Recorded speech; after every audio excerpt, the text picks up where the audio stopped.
But I just thought it was extraordinary that in 1986, there was cancel culture. They were arguing about pronouns, all the stuff that we see today and that we often blame on Mark Zuckerberg or Jack Dorsey happened in the very first social media website. And to me, that just shows, what is Twitter? It's status games. You bring people together, you connect them into communities, they start competing for status. Will Storr, welcome to the show. Thanks, Chris. We're good to be here. Dude, I loved your book. It is awesome. Thank you. That's really good to hear. Thanks, Chris. You nailed it, man. So you've done all this research about status. Throughout all of that, what was some of the weirdest status games that you found? I think the one that I always go back to is the yams. Yeah. In 1948, this anthropologist went to this tiny island in Micronesia called Pompeii, and there they had this kind of thing where it was very stratified in Pompeii, that life there, like it is everywhere, but it's quite hard to break through to the upper levels of Pompeii society. But you could do it one way, and that one way is by growing a massive yam, and they would have these feasts, these chiefly feasts, and the person who brought the biggest yam was declared number one. Literally, that's what they called him, number one. And they would be raised in status. And what happened, the inevitable consequence of that was that the men of Pompeii just became obsessed with growing the biggest yams, and they'd sneak out of their homes at 2 a.m. and they'd grow their yams in secret, parts of the forest, cover them with branches, and nobody could see the yams, and tend to them with fertilizer. And human ingenuity and human craving for status being what it is, they grew massive yams so big that it would take 12 men to carry them into the feast using a special stretcher on poles. So that's status madness. As I recount in the book, we can direct our craving for status at anything, and we do. And a yam is among those that we can use. Yeah. What is is it like a sweet potato? What the fuck's a yam? It's like it's kind of a tuber, but I don't actually know what a tuber Pretty is. Unsexy thing to use for I'd rather get the Ferrari if that's an option. Yes, exactly. I can't ride my yam down the street. Yeah, it seems more fun. But yeah. Do you see? I mean, this is how the status game works. That we can use anything as a symbol of status. And it can be a giant yam. It can be, a Ferrari. It can be a lovely watch. It can be how great an activist we are. Well, the reason that example's so funny is that we look at it and think, "Oh, yams! Like, how ridiculous!" But objectively, there's nothing any more or less ridiculous of a yam versus a Ferrari or versus being the best social justice warrior. Yeah, exactly. Or the classic example is watches. You can buy a Casio watch for fucking 80p on eBay, or you can spend $2.4 million on a watch, and they're just telling you the time. I mean, and that $2.4 million watch is just as stupid as a giant yam. Can't even eat the Ferrari. Exactly. Can't even eat the Ferrari. Yeah. So you say that status is more important than sex, power, or money. Why is that? Well, I'm not saying it's more important. I'm saying that we have lots of different drives, but I think status is one of the most fundamental ones. I wouldn't say it's more fundamental than sex. That really is a basic, but it goes back to our evolution. As I'm sure we're apes. We were a kind of weird kind of ape that has kind of mastered the art of cooperative living, and so that's what we do. We that's how we've solved the Darwinian problem of survival and reproduction. We gather into coalitions. So we have this urge for connection and to be accepted. And to feel, belongingness, that's a really important one. But once we've connected in, there's always this urge to move up. We're not typically content to be thought of as likable but useless. He's a nice guy, but he's just fucking rubbish. That's not what we. That's not human nature. We want to rise. We want to sort of move up. And back in the in the kind of hunter-gatherer days when our brains were doing much of their evolution. It was the case that the more status we earned, the better food we got, the more food we got, the safer our sleeping sites, the greater our choices of mate. So when you think about that in terms of survival and reproduction, the more status we have, the better our capacity to survive and reproduce. So that's a very basic idea that your brain understands completely. Go for status. Because if you go to status, you're going to get that sex, you're going to get that power, you're going to get that yam, you're going to get that Ferrari. But the basic is well, connection first. But then once you've connected in with this coalition of like-minded people, you try and rise. And when you kind of take a step back, that is human existence. That is human thriving. Those groups take the forms of political coalitions, businesses, hobby groups, cults, religions. That's just what we do as humans. That is the basis of human behavior. We gather into groups. And we connect into groups, and we strive for status. Individually, in those groups, we compete for status with other people, but those groups then compete for status with other groups.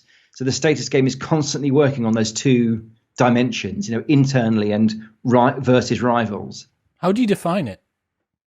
Define status. Yeah. It's esteem, being thought of as valuable, useful. It's not just connection and belongingness, which people talk a lot about. Is about just feeling loved, I suppose, as you might love a family member or a kind of romantic partner or somebody that you. But status is about admiration, respect. Feeling somewhat above. That's what we like to think. That's how we like to think of ourselves and our groups. Is it like an existential currency that our brain sort of keeps track of? Yeah, I mean, in the book, I describe it as the original currency. Before that, we haven't evolved to crave money. Money wasn't around when our brains were doing all that evolution. We've evolved to crave status, and money is just one way that it's a yam. It's a one way that we've one way that we count codified status. Yeah.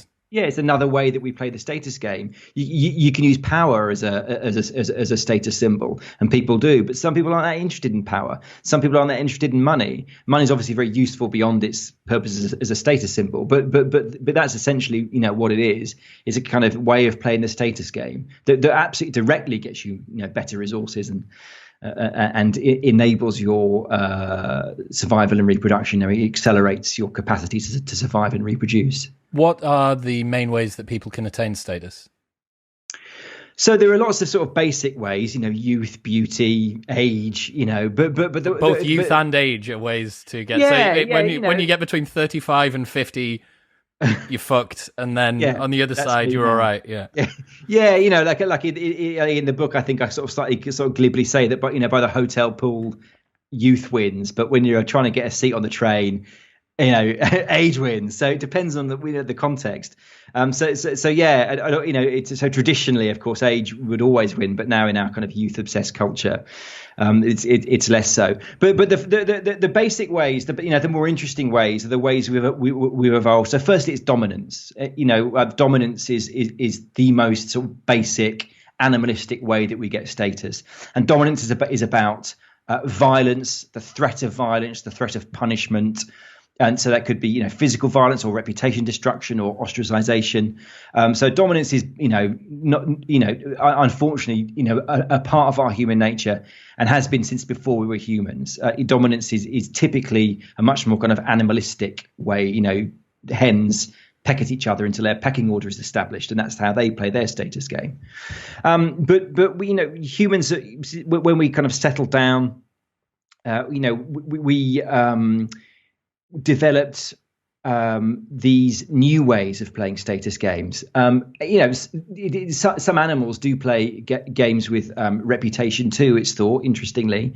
But we kind of really mastered the art of playing status games with reputation by earning prestige.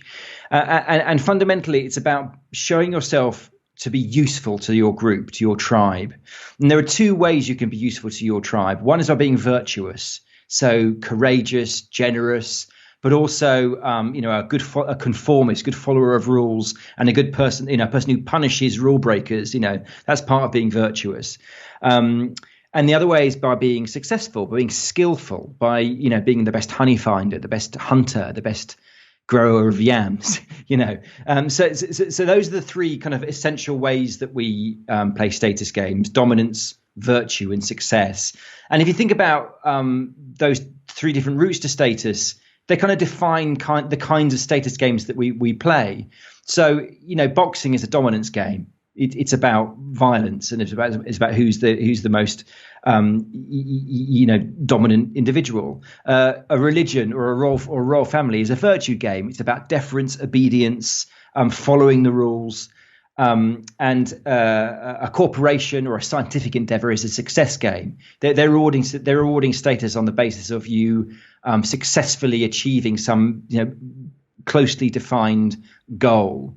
And just the important thing to note here is that there aren't any really pure games. All games are kind of tend to be a mixture of all three. But usually one route to status will be dominant. So in boxing, that's obviously a dominance game, but it still has a virtue element too, because you have to follow these rules. And obviously it's a success game. You have to be. It isn't just about throwing punches willy-nilly. You've got to be really skillful to be a successful boxer. So you can see how all those three routes to status are in most games, probably all games, but one tends to be it's like a flavor in a soup, the dominant kind of flavor. Which one's most fragile? I'm going to guess the dominance, the fear and force. What do you mean by fragile? In that, ruling through fear to me seems like the least scalable. Getting people to actually buy into you as a human, to get them to want to support you. This person has virtue. They are useful to us. We can trust them. That to me seems like it would scale very well. Whereas fear and force inherently seems more risky. Yeah, I think there's something to that, definitely. And when you're forcing people to attend to you in status, that is, in many contexts, an inherently unstable way of kind of leading a status game. As you see throughout history, dominant leaders tend to fall. But the research is quite interesting because it shows that when a status game, a group, feels under threat, they tend to want a dominant leader to lead them. It's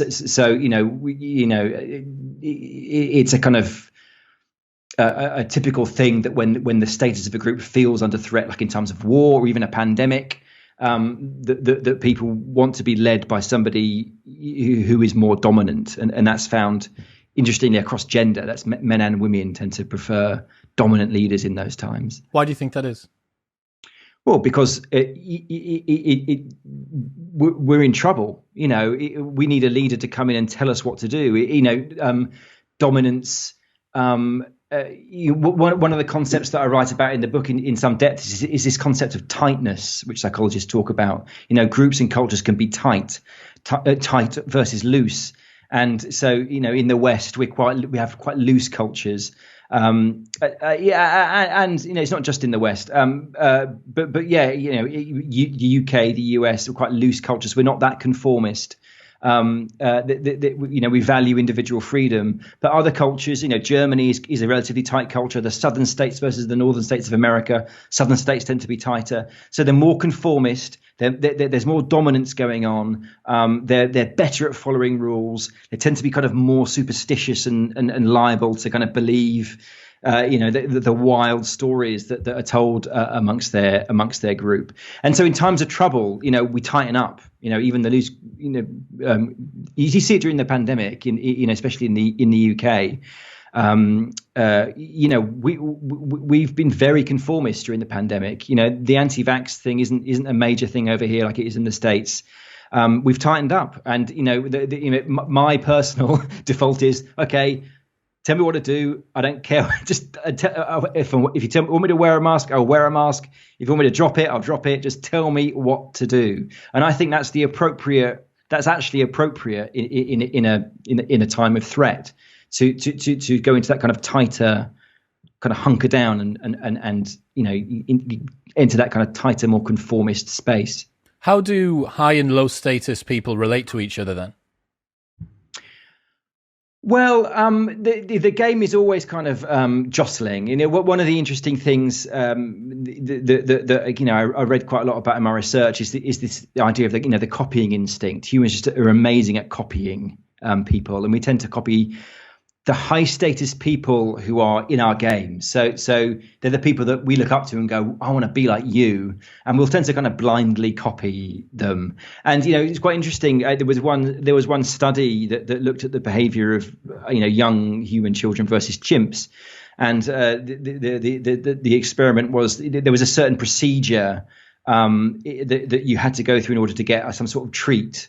And the chimpanzees, quite quickly worked out which parts of the procedure weren't, they were learning by copying. And the chimps quite quickly worked out which parts of the procedure they could drop. But the young humans copied everything. They didn't care. They just copied everything. And I thought that was really interesting because, in a sense, the chimps are smarter than us in that context. They're just, I don't need to do that. I don't need to do that. But we're copying everything. And that's the status game. And, I remember, when I was 8 years old, I was obsessed with this pop star Nick Kershaw. I was completely, oh my God, I was, and I remember seeing him on TVAM, with his crossing his legs in a certain way. He had his ankle on his knee, and I thought, and I just started doing that. And I didn't know why I was doing it, but I started just kind of sitting around with my ankle on my knee. That's going to be my route to become a world champion pop star. Yeah. And I didn't know why I was doing it, but that's the programming. We look at people that we want to be like. And I call it the copy, flatter, conform kind of, the copy, flatter, conform process. That's what we want to do. We copy them, we flatter them. Oh, you're amazing. We lavish them with status, and we conform. We do what they tell us to do. And that's kind of a strategy. It's because we want to climb up too, and we're looking at them. They're up there. So if we copy everything they're doing, and we're nice to them so that it'll allow us to be around us, then we'll hopefully rise too. Do you think that we actually like people with high status, or do we just secretly hate them and find them useful allies? That's a good question, because it's a very nuanced question, and it's something that I really kind of wrestled with when I was writing the book. And so the answer is it depends. And as I said, I think, generally the general fact is we resent high status people. Status is of such value to us, and it's relative. So the more other people have, the less we have. There isn't just like a score on a scoreboard. If I sell this many books, but then my rival sells this many books, suddenly now I'm down here, and so we're constantly measuring other people's status versus us. And we've evolved in relatively small groups, and compared to today's globally connected internet world, we haven't evolved to play these huge, vast games where we're kind of subconsciously comparing ourselves to bloody Michelle Obama or the King of Thailand or whoever it is. So we are kind of riven with resentments. But there are exceptions to this, and the exceptions are really when, as I say, it's the Nick Kershaw thing again. It's when we're sort of playing a status game and we're looking up at somebody and they're playing the same game as us, and we're like, and we go into that mode of, I want to be like this person. I want to learn from this person and become this person. And then, that kind of fights through that default resentment.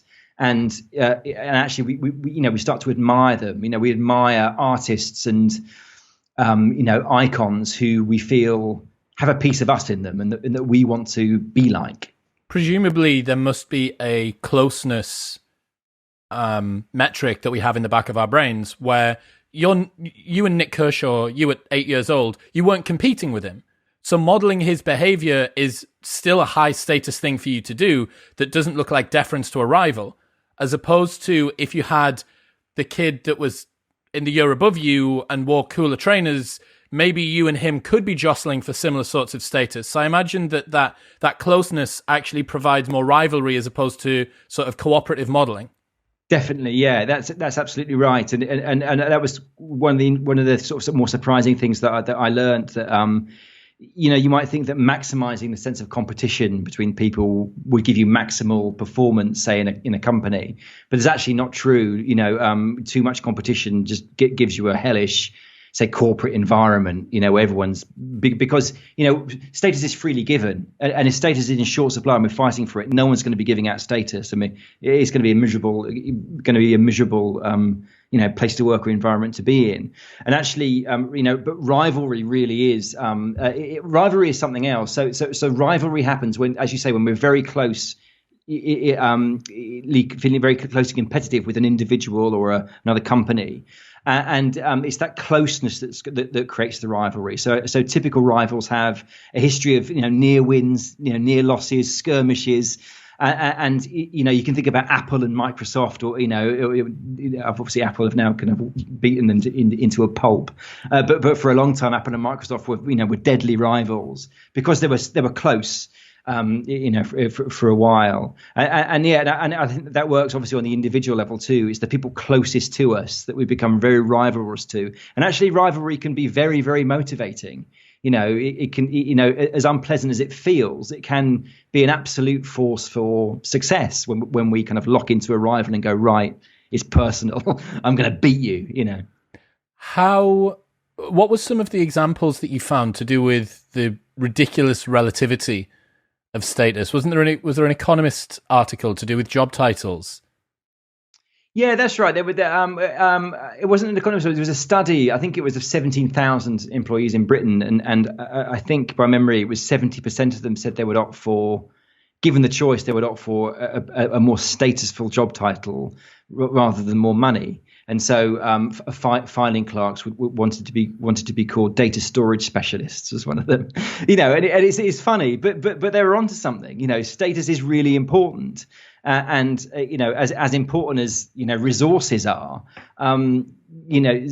Status is also extremely important, and it's not an irrational. I don't think it's an irrational choice to make. It sounds so irrational, though. Think about it. You're choosing to get what is essentially just an intangible nothing over a real, explicit, objective, quantifiable, take it home, pay it, make it work for you asset.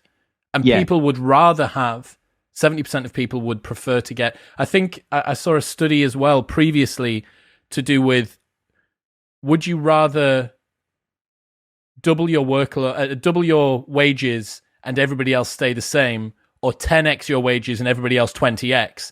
And the vast majority of people chose to get the absolute lower figure, but the relative higher figure. Yeah, that's absolutely correct. Yeah. And that shows the importance of status. And it sounds stupid, but there are two things to say about that. And first is just to, kind of re-up the idea that we have evolved to crave status on a fundamental level, psychologically, and is also, evident. There is evidence also physically. We need to feel like we have status, otherwise we're in trouble. Big trouble psychologically. So it matters. It's like an essential nutrient for the mind. Status. So we need it. And also, these job titles. It's just an act of imagination, but it's all an act of imagination. The fast car is an act of the act of imagination. The flashy watch is an act of imagination. Even the moral status games that we play are acts of shared imagination. We decide one day that this is the morally correct thing to do. The next day it's something else. It doesn't exist in the real world. All these moral arguments we have with everybody, they don't actually exist. You can't find a moral truth under a microscope. You can't dig it out of the ground. It's all acts of imagination. And that's the world that humans exist in. We connect into groups, and we have this shared imaginary games that we play where we say this job is great and this job isn't great. Yeah. This belief is great and this belief isn't great. This type of activity is worthy of status. Yeah. This type of activity is not worthy of status. This is something that really struck me when you broke down what our conscience is. That our conscience is basically an internal enforcement mechanism for things that we predict our culture would reward or punish in terms of status. Yeah, so it's not my phrase, but somebody came. I read about it. I read the phrase in Sarah Jane Blakemore's book, and she talks about this idea of the imaginary audience. The conscience is this imaginary audience. We're a social animal, and status. If it's not dominance, is given to us. Voluntarily by the people that we share our lives with, and so you can see the conscience as this kind of rehearsal, this kind of prediction machine. If you imagine doing something really bad, your conscience twitches. Oh, you shouldn't do that. You respond with fear. But if you imagine yourself doing something fantastic. The people that you share your life with are going to think it's great. You feel really good, and that's your conscience kind of helping you, predicting. And it also it also obviously works retrospectively too. If you do something really bad, that's a kind of signal from your kind of status game playing cognition saying, don't do that again. That is danger. Danger lies that way, because when you do that, it's a social thing. You're dropping in status in the eyes of your co-players, and that is bad. That is in the old. It's thought that capital punishment was once a human universal. So that's the ultimate cost for dropping too far in status. You're dead. So that's that's the conscience. It's this kind of it's helping us out by both predicting and by wagging its finger at us, the things we've done in the past. It's like a pain signal, I guess, in a way, warning you that something's wrong with your behavior. It's interesting that a lot of the things we value in terms of morals and virtue, they don't look as selfless in the harsh light of the status game, do they? No, I mean, I think the journey that I've been on with this is firstly. Did you get uncomfortable? Did you find it uncomfortable as you slowly imbibe that a lot of the things that you valued in yourself, the virtuous qualities you thought you had, are just these shameless plays to desperately try and get Will Storr's name further up the endless totem pole of status in the world? Well, to be honest, I have I don't know, not really. I don't really have a hugely high opinion of myself. I have self-esteem issues. I didn't go on that journey. I never thought I was this saint anyway. But yeah, I think you go on a journey of initially quite cynical, of quite going, well, all these moral things we do, it's a game, it's a status game. And, the Pope, Mother Teresa, they're moral superstars, in the same way that, Barack Obama's a political superstar and Nick Kershaw was once a pop superstar. They're superstars and we treat them as superstars. When you look at I grew up in a Catholic household. When you look at Catholic displays of status, it's absolutely ridiculous. You address them as your holiness, and they will have these huge bloody hats on and gold cups. The status displays are so unhidden, ostentatious. Ostentatious. So it's not even disguised in that kind of virtuous world. But then after a while, I begin to reconcile that, and actually where I ended up was a place not so cynical, because once you understand that status is really a fundamental, as I say, human need. The mistake is saying, oh, it's just status, it's only status. Status is, incredibly important to us. So it's not just an only status. It's really important that people feel good about themselves. Secondarily, the fact that our species has kind of developed this kind of evolved technology in which we are rewarded for doing, for making altruistic, selfless acts is absolutely fantastic. Yeah. That's like probably the best thing about our species, is that we have, both this conscience inside us, so we feel good when we do something selfless, and we're celebrated by the people around us when we act selflessly, is absolutely incredible. I mean, it's the best part of us, and so that's where I ended up. Really, it's actually, an amazing thing that we have a system of automatic reward for acts of selflessness. That's a really cool insight. The fact that if you were to take the actions as objectively as you can, which is kind of what philosophers do, I suppose, right? They remove the presuppositions and the biases, and they look at, is doing this thing actually good in the harsh light of day? And it kind of seems like it is, but we've just imbibed this. It's just this instantiated, embodied knowledge that we just do. Yeah. And then you go, oh, no one needed to teach me, really. No one actually ever said all of these different rules. There isn't a huge list of them somewhere. I just kind of know. And then you've got the conscience that acts as this internal enforcement mechanism that makes sure that you stay on track. Yeah, it is. It's wonderful. Yeah, it is. I mean, and there's some really interesting work that when they go around, globally, looking at, what are the fundamental kind of moral rules, and one of the, of course, there are lots of different ideas about this, but the study that I talk about in the book is this one that finds these 7 basic, universal moral rules, but they are very kind of very basic and open to a huge interpretation. It's like respect your elders or respect your superiors, appear selfless, things like this.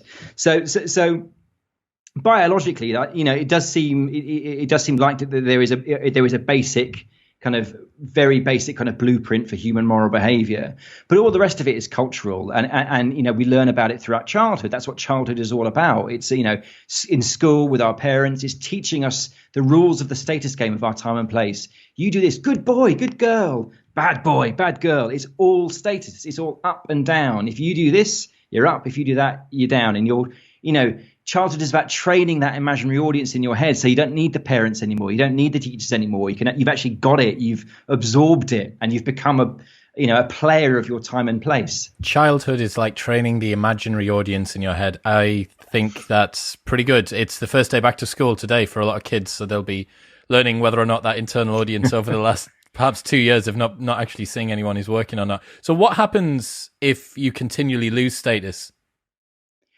Really bad things. When I was thinking about, in the very, very early stages of thinking about whether even this could be a book, I kind of set myself a little task, and that was the task, your question, really. If you're going to argue that status is this important, it must be really bad when we lose it. So what does that look like?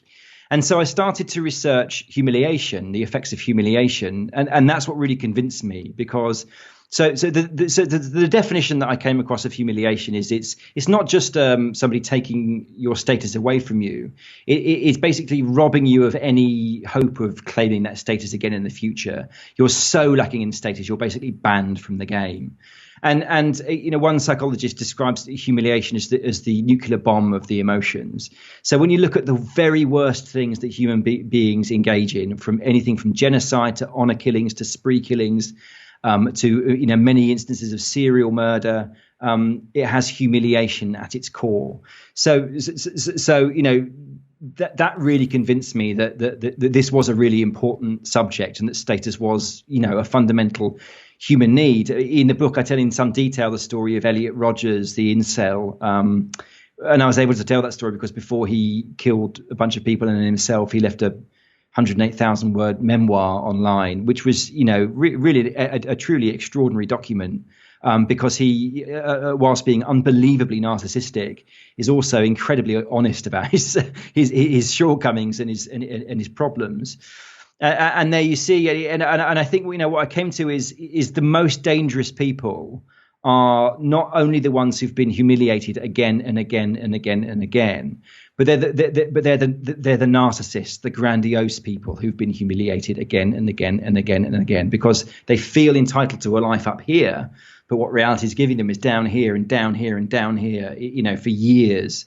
And especially if you're male and you have a propensity to solve status disputes with violence, that's a horrible cocktail. Male, grandiose, and humiliated is really, really dangerous. And I talk about the example of the Unabomber is quite extraordinary. This guy went to Harvard and took part in these basically humiliation experiments. They were like government-sponsored experiments, I think CIA-sponsored experiments, to see what would happen. Is that the MK Ultra thing, or is that a different guy? I think it was related to that. People in the comments, this is the sort of thing that YouTube excels at. So we will find the answer. Whoever knows the answer about MK Ultra and the Unabomber, please link to a video in the comments.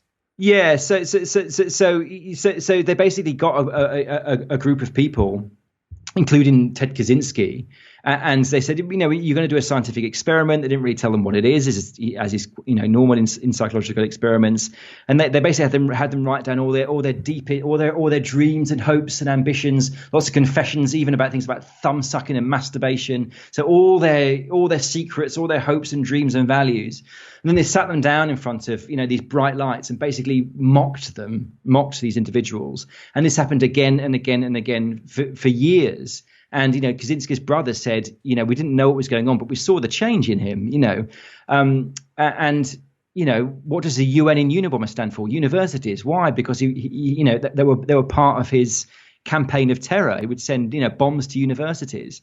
He ended up with this kind of mindset all these kind of scientists who were kind of torturing him when he was at Harvard were responsible for all the problems in the world, and he was, and the grandiosity was there. He was going to lead this global revolution, and like Elliot Rodger with his 108,000 word memoir, he had his, I think, 35,000 word manifesto published in, I think it was the Washington Post. So obviously a grandiose man, definitely severely humiliated, and you see the consequences. Grandiose, humiliated, and aggressive. So you've got male. So you've got the dark triad, but this is more like the dangerous triad. That's the three that you need to make sure that you don't have. Yeah, it's interesting thinking about what happens when people lose status that it gets degraded over time. What about tall poppy syndrome and people that sort of have it and then you have these huge falls? Because there's a sense inside the slow motion car crash. Everybody hate follows some people on their social media, the ones that you watch just to sort of pity them because you enjoy watching how much they're sort of wrecking everything. And no idea what you mean, Chris. Will, come on, I'll go through your following if I need to. But yeah, everyone's got that, and the tall poppy syndrome must be a part of this. Yeah, totally. As I say, if we don't directly, relate to somebody and kind of really admire them and want to be them, we tend to, really become quite envious of them. And so yeah, the tall poppy syndrome has been found to be a cross-cultural effect.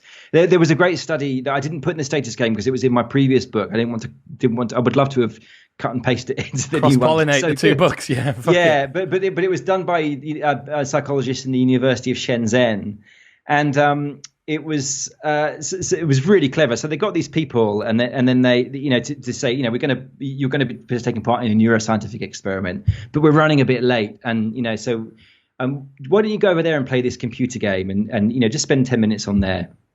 So you go over and you play this computer game, and you come off the computer game and you say, well, just out of interest, you were kind of pretty mediocre. All these people over here did much better than you, and all those people over there did much worse than you.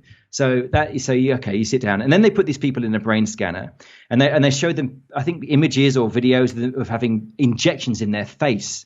And what they were looking for were signals of empathy, because as you probably know, when we I think it's Tanya Singer, I think, that was the neuroscientist that found this, that when we empathize, not the same neural patterns, but similar neural patterns will be seen in the brain as if we were actually getting that injection in our face. So they took them, and the people that they saw were the people from the waiting room who'd done either better or worse at the game than them. And then afterwards, they said to the people, did you feel empathy? What did you think about those images? And they said, oh, it's terrible. The injections, must have been awful. And they said, did you feel empathy for them? And, oh, yes. Did you feel empathy for all of them? Oh, yes. But the brain scans gave the lie. They tended to only feel empathy for the people who'd done worse than them on the game. And they didn't feel any empathy for the people who did better than them on the game. So that shows you, it's just extraordinary evidence for this, this tall poppy syndrome, that people who we see as higher status than us, we don't feel empathy for them. We don't like them. The study that I do quoted in the status game shows that people, when people reading about somebody successful and rich, their pain signals become more activated, the pain signals become evident, and then when they read a story of that same person being suffering a fall, pleasure systems become activated. So it's in us. It's the status game mechanism incarnate in our brain. Yeah, it's how we experience the world, and it's not a nice part of human nature, but it is an undeniable part of human nature. Trying to map what you've said so far together, it feels like we have this sort of relativistic viewpoint of where our status works, right? It's not absolute, it's to do with who we're near, and that shows of status from people, specifically people that we're kind of close to, whether that be geographically, that we can relate to, rivals, that makes us feel quite uncomfortable. Also reading about it and showing other people having success, that makes us feel less good. Losing status is bad for our health. It can cause us to be depressed, and it makes us live for shorter amounts of time. Does this mean that we should choose our friends very, very carefully? Yeah, I mean, I would say so. I mean, one of the things I wrote about in my book Selfie, which was out a few years ago now, is this idea that it's actually, contrary to what all the self-help gurus will tell you, it's very hard to change yourself. And a much better route to kind of something that feels like happiness is by changing your environment, changing, I talked about this idea of the lizard and the iceberg. You can put a lizard on an iceberg and it's a miserable lizard, but take that same lizard and put it in the desert, suddenly it's a happy lizard, and nothing has changed about that lizard, but everything has changed about that lizard. And I always think that's an underrated, solution for a lot of our problems is by trying to change our circumstances. And as ruthless as it sounds, changing the people who you're spending your life with, it shouldn't be an option that you should just dismiss. If somebody's repeatedly making you feel bad, then get rid. The bizarre thing is that a lot of the time we want people that are motivated, that are growth minded, that make us want to bring out the best of us. But those people are often going to be rivals. They're going to be people that are doing well, that have their own hustle. Maybe it's not the same hustle as us. And yeah, I mean, it seems to me that the best friends for the status game would be the ones that are doing worse than you. Well, it depends on how that person is coming across. What we don't like are the people who are doing well and they brag about it, whether it's a humble brag or it's showiness or there's constant pictures on Instagram, or whatever it is. It's perfectly possible to be, friends with people who are higher status than you if they don't constantly remind you of that fact. I think it's the constant reminders of that fact that kind of that upsets people. It's the humble bragging and all that stuff. And also, lots of our, it can be really, positive. So I didn't write about this in the status game, but in my, journalistic life a few years ago, I did a story on CrossFit and I went to the annual CrossFit Games in California. And, CrossFit's a classic example of how, these dynamics can be used for good. People, CrossFit is a status game. It's absolutely a status game. It's a success game. And it's all positive. People are just there positively pumping status into you when you're working out, and that's how it works. And that's why people get addicted to it, because, every week you're getting better and better and people are clapping you. And it's that, so the status game can be positive. These people aren't, that a CrossFit group is going to be bad if it's in the sense of, oh, look at you, I'm much stronger and faster than you. But that's not what CrossFit is. It's all positive. So, or at least that's my idea of what CrossFit is. So it can be, you can have healthy status games, but they're the ones that aren't miserly in the status. In the book I talk about how a successful group is a status generating machine. Any successful group is a status generating machine. It's generating status for all of its players. Presumably, though, status kind of is a zero-sum game. In order for you to rise in status, you have to rise relative to someone else. That's the whole point. Yeah. So even if you decide to have your group of your 5 friends that you are the average of, and you have that group, even if they do manage to raise you up, that is only in relation to an out-group that you no longer are. So if we still got in-group, out-group mechanisms, it's just that we decide how broad we want to have that viewpoint. It's getting very meta. Yeah. So there's two things.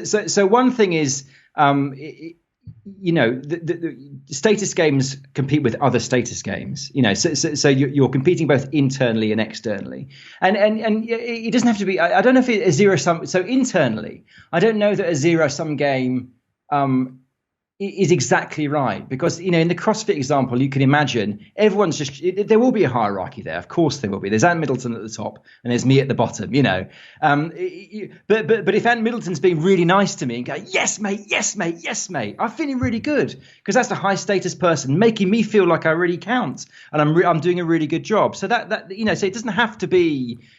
One of the examples I give of a really bad status game is Enron, the company Enron, who had this rank and yank system. So, regularly the whole company would be chopped up into pieces and parts. The top 15% would be rewarded. The bottom 15%, I think it was, were just kicked out. And everybody was, so everyone's just fucking terrified. And, and so you don't want to be working for Enron, so I'm not, so I think zero sum game, status is relative. But it doesn't have to be. That doesn't necessarily mean it ends up being this absolute kind of hellscape. The other thing, of course, is that status games compete with other status games, and a major source of status for everyone in that group is when your game wins over a rival game. You know, there was a really telling piece by a quote from Laurie Lee, the author Laurie Lee's autobiography. And, you know, he was, you know, a kid at the height, I don't know about the height of the British Empire, but certainly when the British Empire was still the British Empire. And, you know, he talks about being about as poor as they get. They lived on boiled cabbage, and that was what they ate. And you know, but he said we'd sit in the classroom, we'd look at the world map on the walls, all the pink bits with the British Empire. And he said we'd look at each other and we'd feel like centurions. You know, it's that idea of, you know, when the group to which we belong is high status, no matter where we are in it, we feel great. You know, somebody working for Apple computers, you can go to the Apple store tomorrow and you can see people who work for the Apple store. They think they're amazing because they work at the Apple store, you know.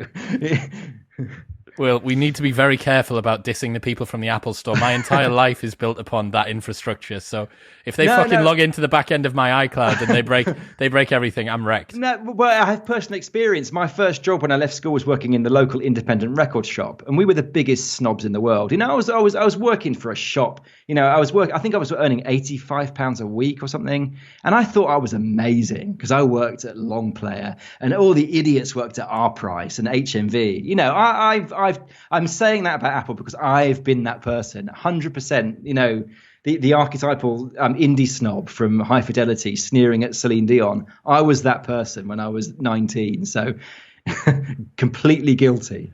What happens? We've talked about what happens if someone loses status. What about if someone radically gains status? You might not know this, but I went on Love Island. I was the first person through the doors of season 1 of Love Island. So, correct, yes. That is amazing. Yeah, I tend to wait about 45 minutes before I drop that in, so I've timed it. I've timed it about right. Yeah. So what happens? You take Vanessa, 19, hairdresser from Wigan, and you just deposit her in the middle of a villa, and then 6 weeks later, she's got 2 million followers and a brand deal with Pretty Little Thing. What? You're still a fan then? No, I've never watched it. I've never watched a single minute. I lived it, so I've served my time. Yeah. How long were you in for? 4 weeks, a month or so. Oh. I'm going to watch that series. Please don't. Please don't. See, what happens when someone radically gains status? I think it's dangerous. You know, I do. I think, you know, there's a very interesting study that I kind of write about in depth in the book. And the psychologists, it was a very small study. They had 12 people, which is usually frowned upon in the world of, you know, psychological studies. But there were 12 unnamed, very high status Americans, so celebrities. You know, actual kind of celebrities, and it was quite extraordinary. Where, you know, and it was sort of passing, you know, their experience of kind of huge fame, and they talk about this process that is initially just amazing. It's just dreamlike. People are calling your name. I think one of them actually said, "Suddenly you matter." But then what happens is, you know, there are various stages. One of which is that you start losing all your old friends because, you know, compared to you, they're nothing, and you can't spend time with them without reminding them of the fact that you're now up here and they're down there. So you lose all your old friends. The only friends that you've got left are the people that are there with you because of who you are. So you stop trusting everybody.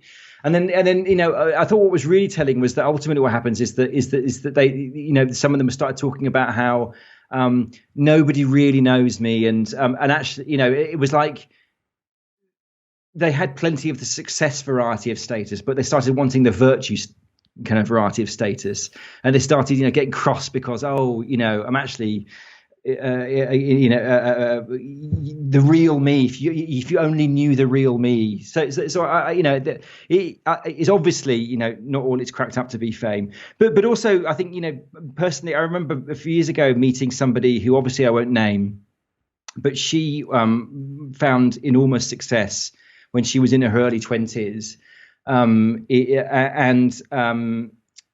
yeah, I was going to say in a Hollywood film. I'll go that far. And then nothing. And you know, when I met her when she was in her, I would say, early middle age, and she struck me just as a deeply unhappy woman. You know, she kept referencing the film and the success, and you know, she talks a little bit about how the fact that she can't go out and just get an ordinary job now, because then there've been stories in the newspapers about, look at this person, look at what they're doing now. But I kind of, I think if you were to ask her about her success, she would probably say it's the best thing that's ever happened to me. It was amazing.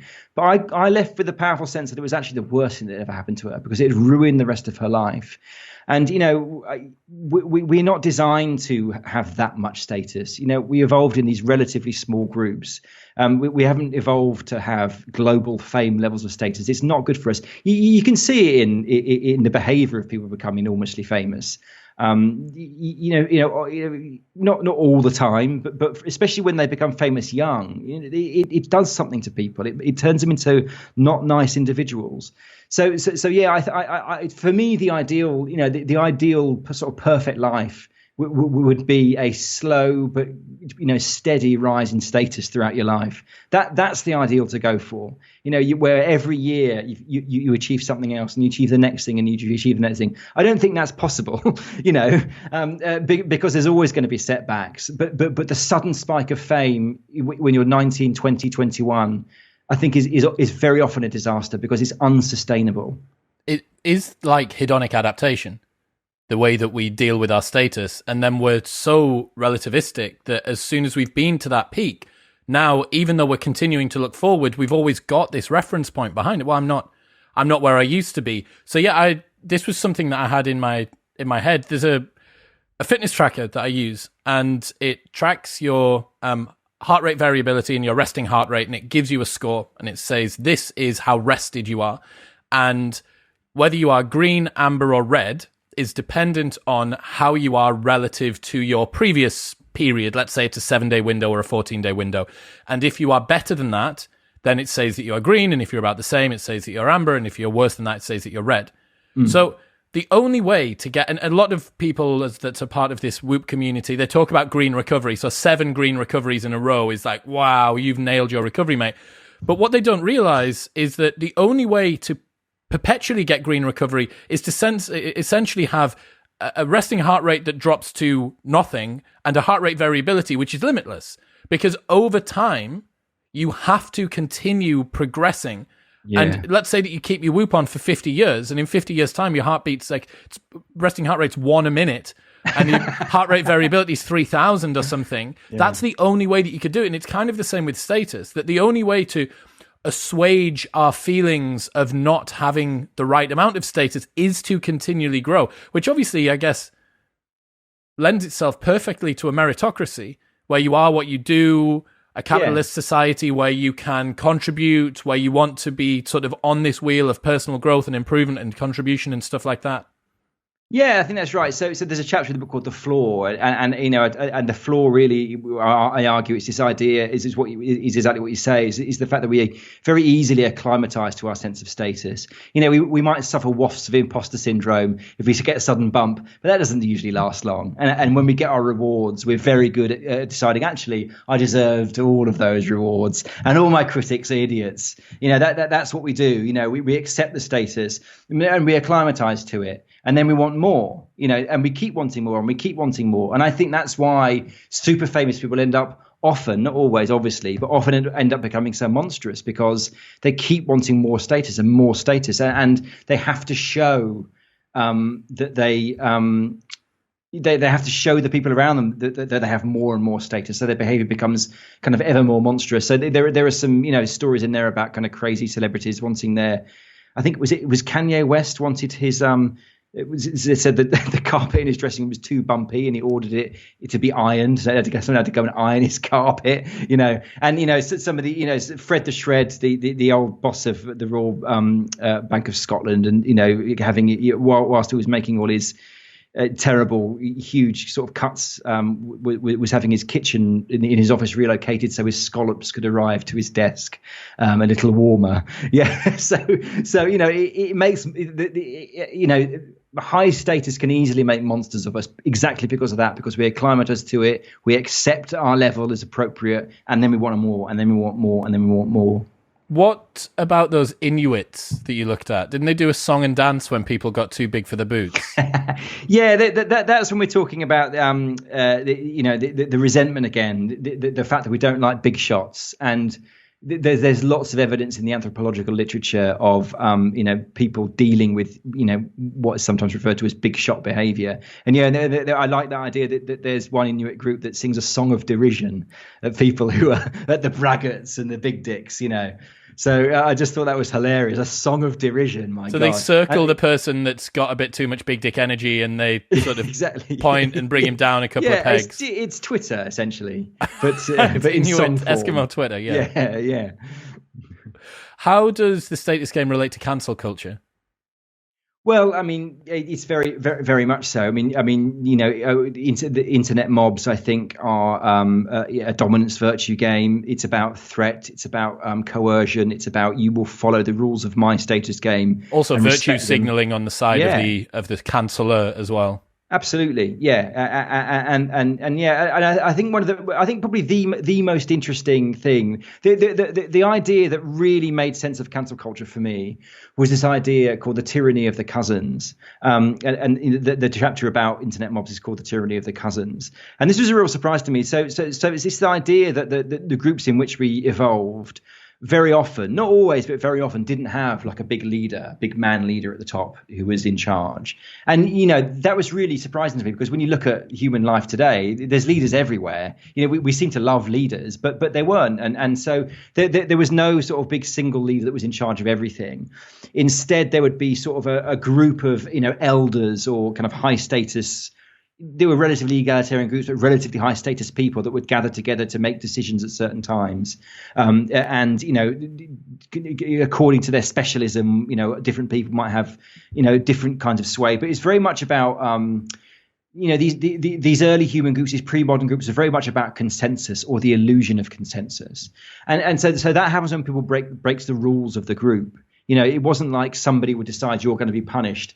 It was just this sense of consensus would gather against this person. And it would be an atmosphere of gossip, people telling nasty stories about him. And that would create moral outrage, and more moral outrage would create more consensus, and it would build up and build up and build up until, and in the case in which I sort of describe in the book, this poor bastard was accused of using sorcery to kill somebody, and he was killed and eaten. Yeah, and so that's exactly what you see. That is exactly what you see on social media. No one's in charge of a cancel culture mob. No one can start it. No one can stop it. It's something that builds itself up in an atmosphere of accusation, gossip, and consensus, and it just and it kind of fires at this person. And so the tyranny of the cousins is about this idea that when we were evolving in those groups. We weren't under the kind of fear of the tyranny of leaders. It was the fear of the tyranny of these cousins, and they weren't literal cousins, but there were these ideas of these closely, these tribal elders that would sort of lead and sort of whisper to each other and try and make this consensus happen. And it's extraordinary. I could compare kind of a modern mobbing to a deadly mobbing in, I think it was the Gabusi tribe in Papua New Guinea, and some of the details are sort of hauntingly similar in what happens in these incidents. The victims in a state of panic when they realize what's happening, dancing between defending themselves, or being too scared to defend themselves, and then sort of semi-confessing, but then not, because they didn't actually bloody do anything. And you see this in the Gabusi, and you see this in victims of cancel culture. You also looked at the first ever social media network thing from the internet ages ago, and there was echoes of exactly what we're seeing now there. And it's just a reminder that perhaps technology's removed the friction and it's made it more expedited that we can do this. It's quicker and it's more aggressive, and there's more fragmented groups, in-groups and out-groups, that are playing status games against each other because of that frictionlessness. But it's nothing new.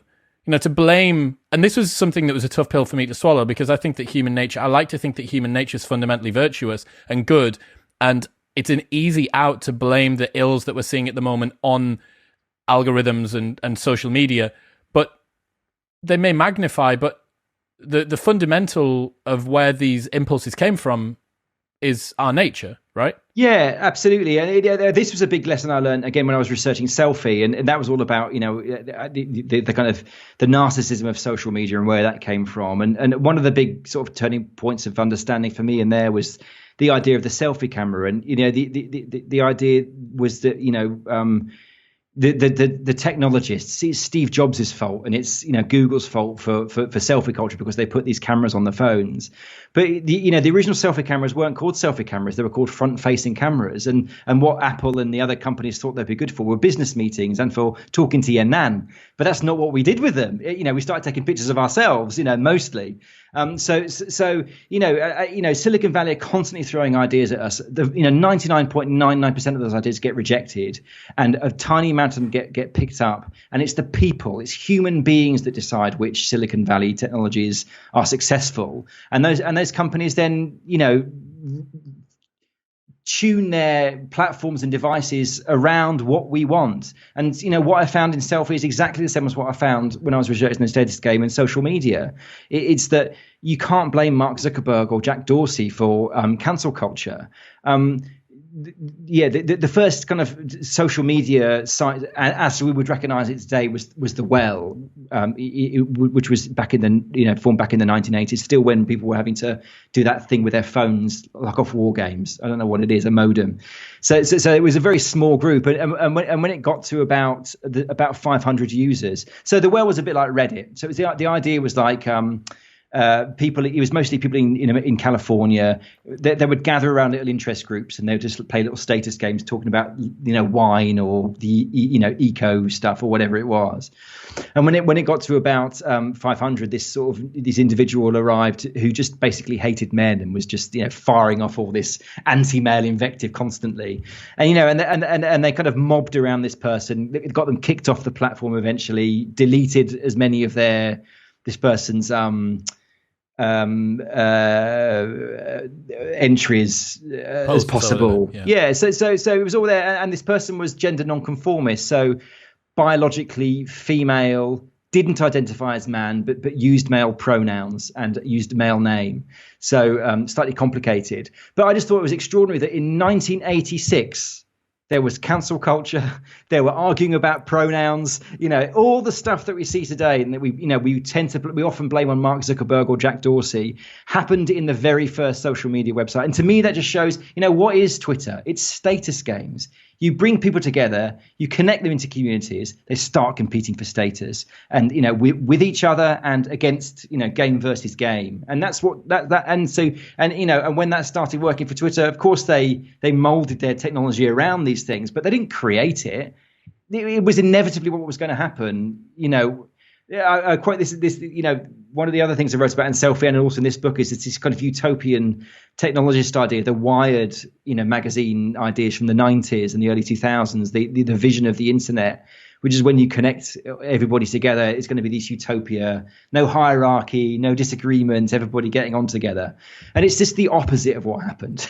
And it's the opposite of what happened because it's human nature. That's what we do, for good and for ill. That's what we do.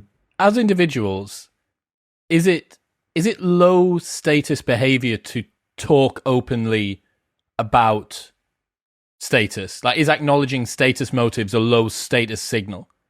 Yeah, that's a really weird one. It obviously is. People don't like to think of themselves as only do this for status. It's a terrible. We readily recognize it in our enemies, but we hate recognizing it in ourselves. And I think it's really this idea of the storytelling brain. If the subconscious truth of us is we're just all out going for connection and status. As well as those other drives, sex, food, all that other stuff. Enabled by status. Yeah, yes, and the kind of conscious experience of life we have isn't that. We tell this heroic story about ourselves, and so in several books I've talked about the idea of the brain as the hero maker. It takes all the messy realities of our day-to-day life and conjures this heroic story of self. That explains who we are in the best possible light. And and increasingly the way I've come to see that kind of story is it's almost like a sales pitch to both to the people with whom you share your life. You really believe it's true. You've got all these biases and prejudices which distort reality. We even misremember our past in such a way that makes us feel more heroic.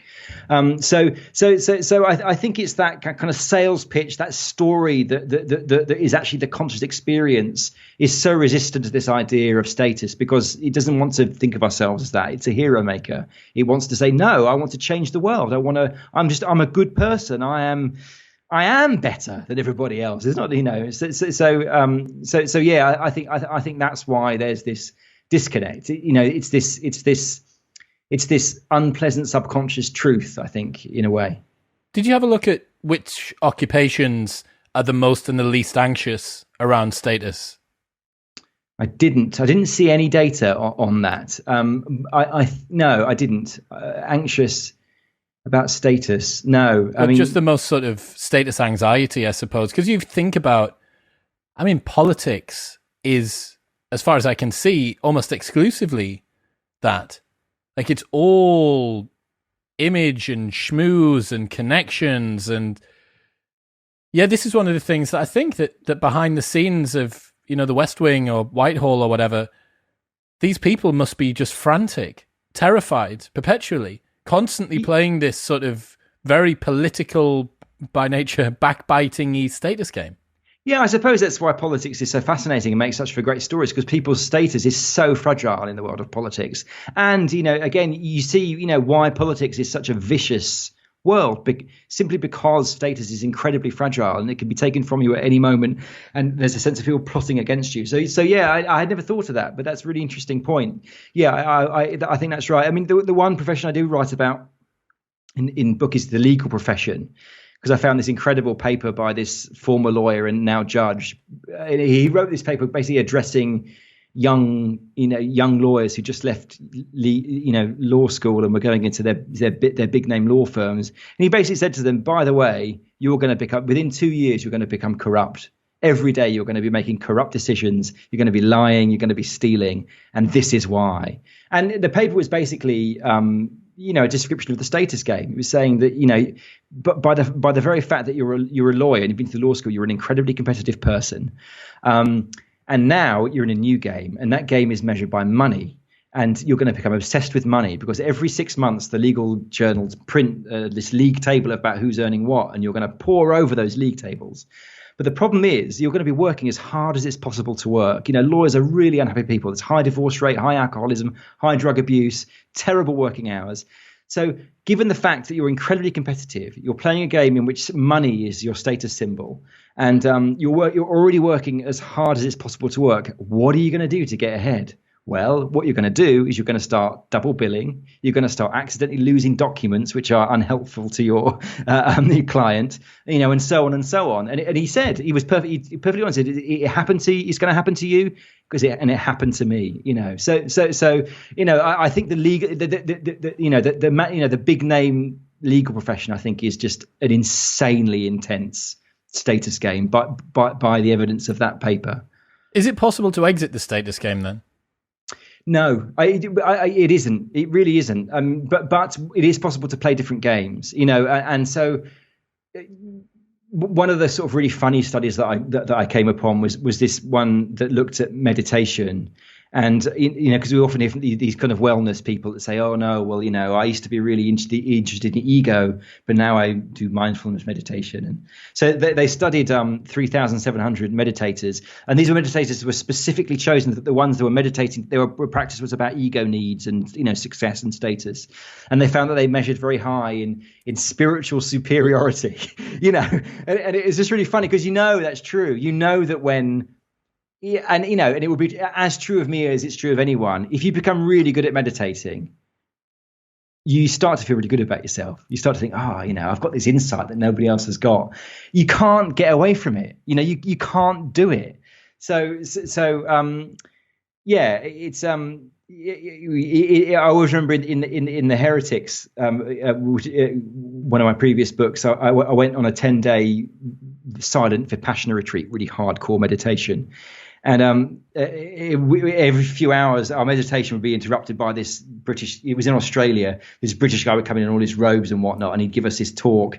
And because I was there, I wasn't good at the job of meditating, so I had my hips were killing me. So I was sitting with my feet facing him, and then on the second day, I think it was, I was pulled out, and I was of the group, and I was bollocked. I was told off because he was so offended by the sight. But he said, showing me the soles of your feet is very rude.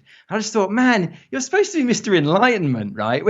Like, you're supposed to be the guru here, and you've just really shamed me and embarrassed me because the sight of my feet was so, it's just ridiculous. The whole thing, like, it's just ridiculous. Like, it was comical that he was so chippy about his status that's what he did. So yeah, I mean, and the other people apart from meditators who try, the hikikomori in Japan, of course, who feel that they can't connect. They're the shutaways who refuse to leave their bedrooms. And when you look at the beliefs of the average hikikomori, they cohere very closely with what we describe as a status game. They say that we are, I find it impossible to connect with other people. Nobody values me. So they just shut themselves away in their bedrooms. And that's the only feasible way you can separate yourself from the status game, really, in a sense, is by separating yourself from other people. But you've still got that imaginary audience in your head that's judging you all the time and probably not judging you very well. There'll still be shame and guilt. Yeah, exactly. So you can't. But what you can do are play different games. If one game isn't working out for you, you can go and play a different game. And also, in the end of the book, I advise a few things, and one of them is to play a hierarchy of games.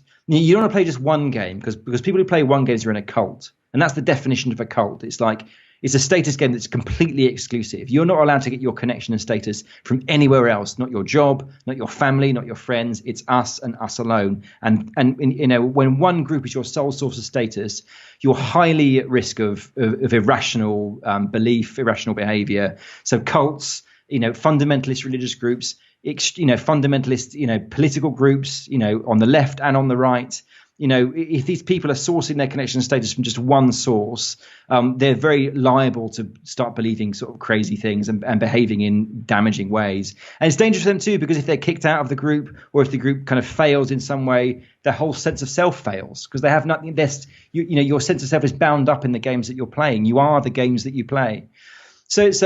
But then the answer isn't to play lots and lots of games equally, because status games are hard, and to actually earn status in a status game takes effort and time and application. So I think the ideal is to play a hierarchy of games. Really, is to have one main game to which you devote most of your time, but then have a few other ones in this kind of hierarchy. So you've always got that kind of you've got different versions of self, different versions of you who are earning status in various different ways. And you're kind of it's like a hedge, like a property portfolio thing. Your portfolio, yeah. So I think that's the ideal. What are some of the qualities that people should try to develop if they want to be a virtuous, high status individual? Well, I don't know about virtuous. One of the things that I kind of looked at was, okay, so if there is this thing as the status game, how should we behave? What's the optimal way that we should behave? So I read the literature on, they call it optimal presentation, I think, or self-presentation. How we should present to people if we were to be received well socially. And it was very interesting because when you looked at what they were saying, it did cohere around this idea of dominance, virtue, and success, the three main games of human life. So really it's warmth and sincerity and competence. If you can approach people embodying those three qualities, it's very hard for you to fail in life, because when you're warm to people, you're saying to them, you're signaling to them, I'm not going to seek status by domination. I'm not going to threaten you. I'm not going to coerce you. I'm not going to bully you. I'm here in warmth. When you're sincere, you're saying, I'm going to be virtuous. I'm not going to bullshit you. When things are going badly, I'm going to tell you they're going badly, because the whole point of prestige, the success and virtue, is you're useful. So I'm going to be useful because I'm going to be sincere. I'm going to tell you the truth, in a warm way. And then finally, a competence. I'm going to be useful. I've got this skill, and you're going to learn this skill too, and together. And this skill is useful for our game, and it's going to help our game win in its competition with rival games. So I think that's I call it a blessed triumvirate of qualities: warmth, sincerity, and competence. If you can embody those three qualities, it's hard for you to fail in life. I love it. Will Storr, ladies and gentlemen, the status game on social position and how we use it. Is this the cover of the main one?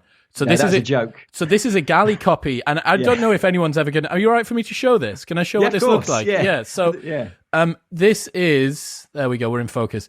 This is the smartest galley cover I have ever seen. So for the people that are just listening, it says the status game on social position and how we use it, and that takes up about 10% of the front. And then in huge letters below it says, by the best-selling author, Will Storr. It's huge that takes up all of the bottom of it. Dude, I wondered, I was talking to a friend, I was like, if he decides to do it, it's really ballsy because presumably it probably doesn't convert well when it's on the airport, whatever, bookshelf. But I was like, that is fucking brilliant.